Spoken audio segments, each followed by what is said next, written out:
ఓం నమ శివాయ. ఒక్కోసారి మనం ఎటువంటి సమస్యలతో చిక్కుకుపోతామో తెలుసా?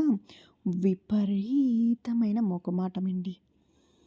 మొఖమాటంతో కాదు, కాదు, లేదు అని చెప్పలేక మొఖమాటానికి పోయి ఎవరైనా మనల్ని సహాయం చేయమని అడిగినప్పుడు కొన్ని ఇష్టం లేకపోయినా ఆ సమస్యలను కోరి తెచ్చుకుంటాము. అవునా కాదా?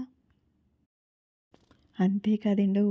ఎదిరించలేని మంచితనంతో ఇది నాకు ఇష్టం లేదు, నేను చేయలేను అని లోపల భావన మనకి కలిగిన గొంతు వరకు వచ్చిన మనము ఆ మాట చెప్పలేము నేను చెయ్యలేను అని.